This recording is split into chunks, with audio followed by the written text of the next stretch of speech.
여러분은 단편소설 하면 어떤 작품이 먼저 떠오르시나요? 사실 단편소설이라는 게 마냥 짧은 분량의 소설을 가리키는 말은 아닌데요. 대체로 봤을 때는 그런 짧은 분량의 작품들을 가리켜 단편소설이라 부르곤 하죠.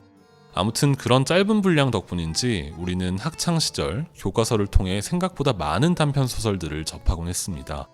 단편소설 하면 대개 교과서에 실려있던 작품들이 먼저 떠오르는 이유가 바로 여기에 있지 않을까 싶은데요.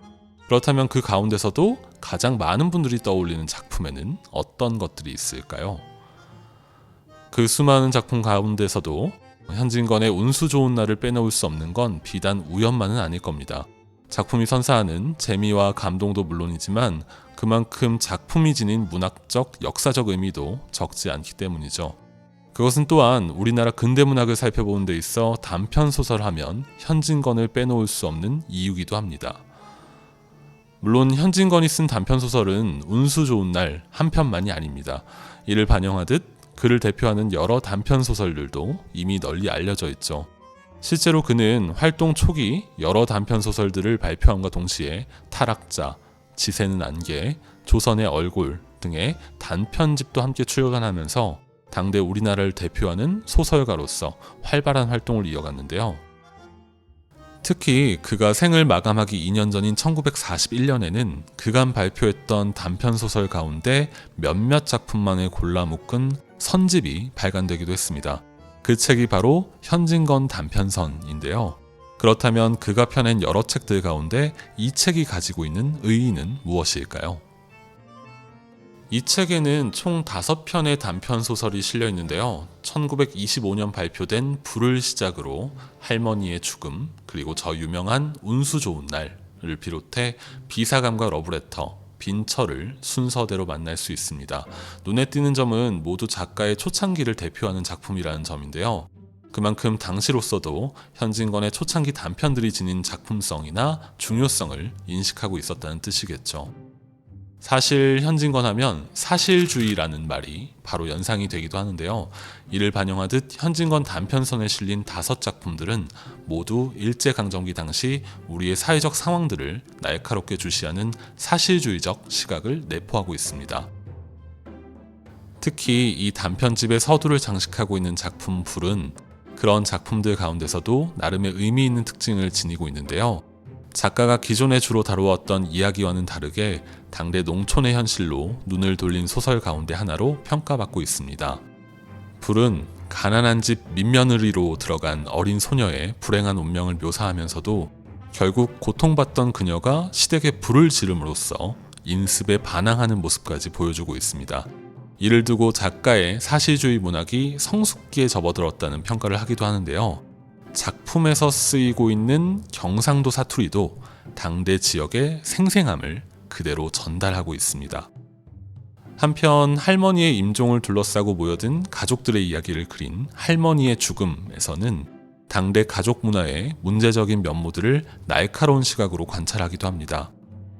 그리고 이러한 날카로운 시각은 그의 대표작으로 손꼽히는 운수 좋은 날에서 미학적인 형태의 아이러니로까지 이어지기도 하는데요.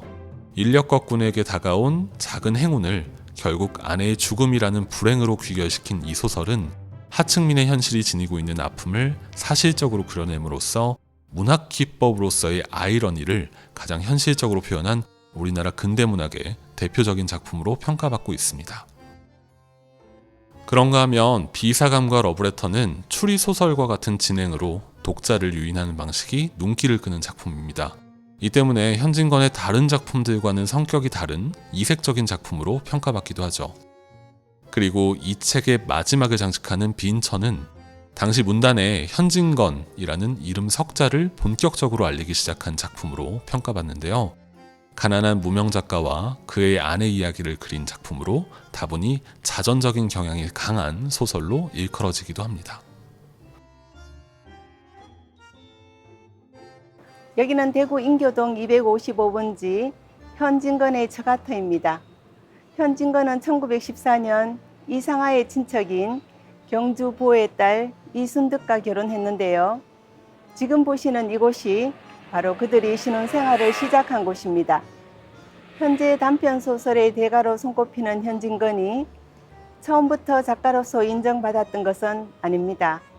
현진건은 결혼 후 일본 유학 생활을 하다가 돌아와 1920년 문예지 개벽에 첫 소설 희생아를 발표하면서 등단했는데요. 당시 내놓은 희생아는 아주 혹평을 받았다고 합니다. 1921년 빈처를 통해 이름을 알리기 전까지 그는 무명 생활을 이어갑니다. 대표적인 자전소설로 알려진 빈처의 내용처럼 현진건은 살림이 어려울 때면 여러 번 처가의 도움을 받았다고 하는데요. 이렇듯 그의 작품 대부분이 식민지 젊은이들 생활의 구체적 어려움을 완벽하게 묘사해내면서 현진건은 당대 최고의 사실주의 작가로 인정받습니다.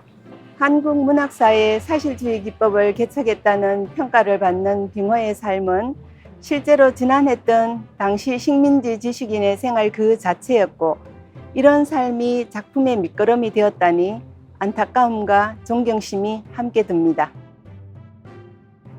이처럼 현진건 단편선에는 작가의 단편소설이 지닌 특징들을 잘 보여주는 작품 5편이 수록되어 있습니다.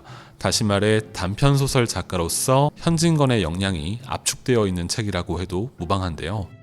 이 작은 한 권의 책이 가진 힘도 아마 거기서 나오는 것이 아닐까 싶습니다. 또한 그것은 마치 단편소설이라는 장르가 지니고 있는 힘이 아닐까 싶기도 한데요. 그처럼 작지만 큰 힘을 느낄 수 있는 현진건 단편선, 이 책이 소장된 대구문학관에서 그 힘을 한번 느껴보시는 건 어떨까요?